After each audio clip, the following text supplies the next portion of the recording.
Assalamualaikum warahmatullahi wabarakatuh. Kami dari kelompok 10 akan menjelaskan tentang metodologi kajian fikih di lembaga-lembaga ormas Islam di Indonesia. Saya Hanifah Nafilatal Maghfirah dengan NIM T 2019-7050. Berikut materi yang akan saya sampaikan. Baik, langsung saja kita akan membahas tentang metode ijtihad MT PPI Muhammadiyah.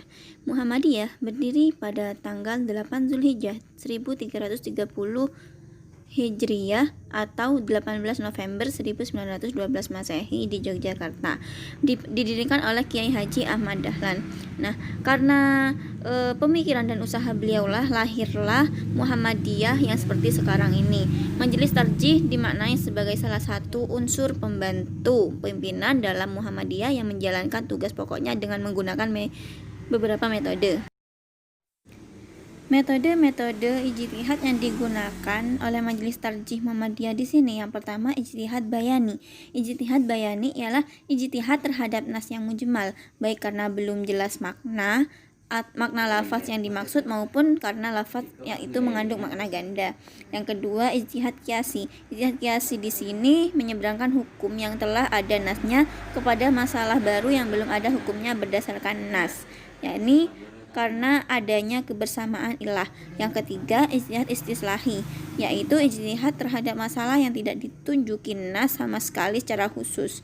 Nah, dengan demikian metode ijtihad yang digunakan Majelis Tarjih Muhammadiyah identik dengan metode penalaran. Metode penalaran di sini baik melalui kajian semantik, penentuan maupun pertimbangan kemaslahatan berdasarkan nas umum dalam pandangan Muhammad Ma'ruf Al-Dawalibi. Nah, dari metode-metode yang telah disebutkan tersebut dapat disimpulkan bahwa dalam melakukan istinbat hukum, Majelis Tarjih Muhammadiyah meletakkan Al-Quran dan hadis sebagai dasar mutlak, sedangkan ijtihad dilakukan hanya digunakan jika persoalan yang dihadapi belum disebutkan secara tersurat dalam Al-Quran dan hadis. Selanjutnya, saya akan membahas tentang metode penetapan fatwa MUI. Majelis Ulama Indonesia ialah suatu wadah atau majelis yang menghimpun para ulama, zuama, dan cendekiawan muslim di Indonesia untuk menyatukan gerak dan langkah umat Islam Indonesia dalam mewujudkan cita-cita bersama.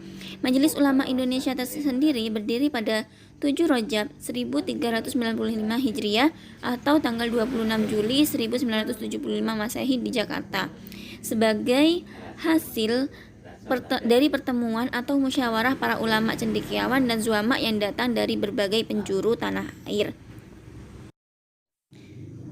MUI memiliki fungsi yang sangat strategis dan relevan dalam kehidupan beragama dan berbangsa, yakni pertama, memberi fatwa dan nasihat mengenai masalah keagamaan, kemasyarakatan kepada pemerintah dan umat Islam umumnya sebagai amar ma'ruf nahi munkar. Yang kedua, memperkuat ukhuwah kerukunan Islamiyah dan memelihara serta meningkatkan suasana kerukunan antar umat beragama. Ini mewujudkan persatuan dan kesatuan bangsa. Yang ketiga, mewakili umat Islam dalam konsultasi antar umat beragama. Yang keempat, menjadi penghubung antara ulama dan umaro, penjabat pemerintahan. Kenapa? Karena menjadikan penerjemah timbal balik antara pemerintah dan umat beragama guna menyukseskan pembangunan nasional. Komisi Fatwa MUI. Komisi Fatwa MUI merupakan lembaga independen yang terdiri dari para ahli ilmu dan merupakan kelompok yang berkompeten serta memiliki otoritas yang memadai. Berdasarkan keputusan MUI pada tanggal 12 April 2000 disebutkan bahwa dasar umum dan sifat fatwa adalah penetapan fatwa didasarkan pada Al-Quran, Sunnah, Ijma, dan Qiyas. Nah, penetapan fatwa ini bersifat responsif, proaktif, dan antisipatif. Aktivitas penetapan fatwa dilakukan secara kolektif oleh Komisi Fatwa. Dengan adanya Komisi Fatwa di sini, maka terdapat dasar-dasar umum dalam penetapan fatwa MUI. Yang pertama, setiap keputusan fatwa harus mempunyai dasar atas kitabullah serta as-sunnah. Kedua, keputusan fatwa harus diambil dengan tidak bertentangan dengan ijma. kias yang muktabar, dan dalil-dalil hukum yang lain. Dalil-dalil hukum yang lain ini contohnya istihsan, masalah pun salah, dan yang lain. Yang ketiga, sebelum pengambilan keputusan fatwa dianjurkan untuk mengkaji pendapat-pendapat para imam mazhab yang terdahulu. Yang keempat, pandangan tenaga ahli dalam bidang masalah yang akan diambil keputusan fatwanya haruslah dipertimbangkan. Prosedur penetapan fatwa MUI. Yang pertama, setiap masalah yang diajukan di hadapan MUI dibahas dalam rapat komisi. Yang kedua, dalam rapat komisi dihadirkan ahli dalam yang difatwakan. Ketiga, setelah pendapat ahli didengar dan dipertimbangkan, ulama melakukan kajian. Yang keempat, jika fuqaha memiliki ragam pendapat, komisi melakukan pemilihan pendapat melalui tarjih dan memilih salah satu pendapat untuk difatwakan. Yang kelima, jika tarjih tidak menghasilkan produk yang diharapkan, komisi melakukan ilhaq. Keenam, jika ilhaq tidak menghasilkan produk yang memuaskan, maka melakukan ijtihad jama'i. Sekian dari saya. Selanjutnya akan dijelaskan oleh teman saya. Assalamualaikum warahmatullahi wabarakatuh. Perkenalkan, nama saya Sherlida Amita dengan NIM T2019-7066. Langsung saja. Yang pertama, saya akan menjelaskan metode ijtihad hasil bahsul masail Nahdlatul Ulama. Untuk mengawali adalah sejarah lembaga bahsul masail Nahdlatul Ulama. Seperti yang kita tahu, Nahdlatul Ulama didirikan pada tanggal 31 Januari 1926 oleh Kiai Haji Hasyim Asy'ari di Surabaya. Sebagai salah satu ormas Islam, NU memiliki suatu lembaga yang bernama Lembaga Bahsul Masail. Tugas Bahsul Masail sendiri adalah menghimpun, membahas, dan memecahkan masalah-masalah yang menuntut kepastian hukum. Sumber hukum Lembaga Bahsul Masail. Nah, istinbat hukum atau penggalian dan penetapan hukum di kalangan NU dilakukan dengan mentabikkan atau menyelaraskan secara dinamis nas-nas fuqaha atau teks-teks yang tersurat dalam kitab dalam konteks permasalahan yang dicari hukumnya. Selanjutnya adalah metode istinbat hukum Bahsul Masail Nahdlatul Ulama. Di sini ada 3. Yang pertama adalah metode kauli. Metode kauli adalah cara istinbat hukum yang digunakan ulama atau intelektual NU dalam LBM dengan mempelajari masalah yang dihadapi, kemudian mencari jawabannya pada kitab fikih 4 mazhab dan mengacu dan merujuk secara langsung pada bunyi teksnya. Prosedur pelaksanaan metode kauli adalah memilih salah satu pendapat dengan ketentuan mengambil pendapat yang lebih maslahah atau yang lebih kuat. Yang kedua adalah metode ilhaqi. Metode ini adalah menyamakan hukum suatu kasus atau masalah yang belum dijawab oleh kitab dengan kasus atau masalah serupa yang telah dijawab oleh kitab. Prosedur pelaksanaannya mirip kias karena dapat juga dinamakan kiasi versi NU. Nah, yang ketiga adalah metode manhaji. Metode manhaji adalah suatu cara menyelesaikan masalah keagamaan yang ditempuh LBM dengan mengikuti jalan pikiran dan kaidah penetapan hukum yang telah disusun oleh imam mazhab. Prosedur istinbat hukum bagi metode manhaji adalah dengan mempraktekkan qawaid usuliyah atau kaidah usul fikih dan qawaid fikiyah atau kaidah fikih. Selanjutnya adalah metode ijtihad Dewan Hizbah Persis. Persis berdiri pada awal 1920-an, tepatnya pada hari Rabu 12 September 1923 di Bandung. Nama Persatuan Islam diberikan untuk mengarahkan jihad dan ijtihad serta mengupayakan segenap potensi, tenaga, usaha, dan pikiran guna mencapai persatuan pemikiran Islam, persatuan rasa Islam, persatuan usaha Islam, dan persatuan suara Islam. Nah, di Persis ini ada suatu lembaga yang bernama Dewan Hizbah, di mana Dewan Hizbah ini adalah lembaga khusus Persis yang menangani perkembangan soal atau permasalahan baru dalam masyarakat yang berkaitan dengan hukum Islam.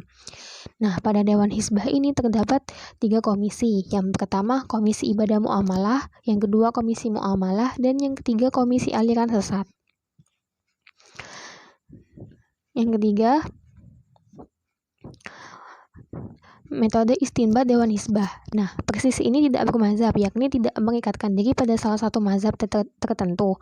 Persis hanya berpihak pada Al-Quran dan As-Sunnah. Yang pertama, kita akan jelaskan bagaimana Dewan Hizbah dalam beristidlal dengan Al-Quran. Yang pertama, mendahulukan zahir ayat Al-Quran daripada takwil dan memilih cara-cara tafwil dalam hal-hal yang menyangkut masalah i'tikadiyah. Yang kedua, menerima dan meyakini isi kandungan Al-Quran sekalipun tampaknya bertentangan dengan akli dan adi. Yang ketiga, mendahulukan makna hakiki daripada makna majazi kecuali jika ada qarinah. Keempat, apabila ayat Al-Quran tampaknya bertentangan dengan hadis, bila tidak ditemukan jalan untuk dijamak, didahulukan ayat Al-Quran sekalipun hadis tersebut muttafaq alaih. Yang kelima, menerima apa adanya ayat-ayat nasih dalam Al-Quran tetapi tidak menerima adanya ayat-ayat yang mansuh. Selanjutnya, menerima tafsir dari para sahabat dalam memahami ayat-ayat Al-Quran dan mengambil penafsiran sahabat yang lebih ahli, jika terjadi perbedaan penafsiran di kalangan sahabat. Selanjutnya, mengutamakan tafsir bi al-ma'syur atau dengan hadis daripada tafsir bi al-ra'i atau akal dan logika. Menerima tafsir dari para sahabat dalam memahami ayat-ayat Al-Quran dan mengambil penafsiran sahabat yang lebih ahli jika terjadi perbedaan penafsiran di kalangan sahabat. Yang terakhir adalah menerima hadis-hadis sebagai bayan terhadap Al-Quran, kecuali ayat-ayat yang telah diungkapkan dengan sirot, hasrah atau bentuk pembatasan. Yang selanjutnya adalah Dewan Hizbah dalam beristidlal dengan hadis. Yang pertama, menggunakan hadis sahih dan hasan dalam mengambil keputusan hukum. Kedua, menerima kaidah hadis-hadis doif satu sama lain adalah saling menguatkan. Tiga, tidak menerima kaidah hadis doif dapat diamalkan dalam hal keutamaan amal. Empat, menerima hadis sahih sebagai tasyri' atau penetapan syariah yang mandiri. 5. Menerima hadis ahad sebagai dasar hukum selama hadis tersebut sahih. 6. Hadis mursal sababi dan mu'akuf bihukmi al-marfu' dipakai sebagai hujah. 7. Hadis mursal tabi'i dijadikan hujah apabila hadis tersebut disertai qarinah yang menunjukkan ittisalnya hadis tersebut. 8. Menerima kaidah anggapan jarh atau cacat terhadap seorang perawi harus didahulukan daripada anggapan adil atau thiqah. 9. Menerima kaidah sahabat-sahabat Nabi itu semuanya dinilai adil dalam periwayatan hadis. Yang terakhir, riwayat orang yang suka melakukan tadlis menyamarkan cara menerima hadis dari guru diterima dengan berbagai syarat. Nah, selanjutnya bagaimana jika tidak ada di nas Al-Quran atau hadis? Maka ijtihad dilakukan dengan sebagai berikut. Yang pertama, tidak menerima ijma' secara mutlak kecuali ijma' sahabat atau ijma' lain yang pada dasarnya nas qat'i. 2. Tidak menerima qiyas dalam masalah ibadah madah dan menerima qiyas dalam masalah ibadah dalam ghair madlah selama memenuhi persyaratan qiyas. 3. Dalam memecahkan ta'arud al-adillah yang sama-sama kuat terlebih dahulu diupayakan thariqah al-jami', thariqah al-nas, thariqah al-tarjih, dan thariqah al-tawaqquf. 4. Meninggalkan sesuatu yang dikhawatirkan jatuh pada hukum bid'ah lebih didahulukan daripada mengamalkan sesuatu yang diragukan sunnahnya. 5. Dalam membahas masalah ijtihad, Dewan Hizbah menggunakan kaidah-kaidah usuliyah dan kaidah-kaidah fikiyah. 5. Dewan Hizbah tidak mengikatkan diri pada suatu mazhab. Yang terakhir, Dewan Hizbah menggunakan pula kaidah-kaidah istisan, maslahah mursalah, sad al-zariyah, istisab, syar'u man qablana, dan urf. Baik, sekian yang dapat saya sampaikan. Apabila masih ada yang belum jelas atau terdapat banyak kekurangan, saya mohon maaf. Terima kasih. Wassalamualaikum warahmatullahi wabarakatuh.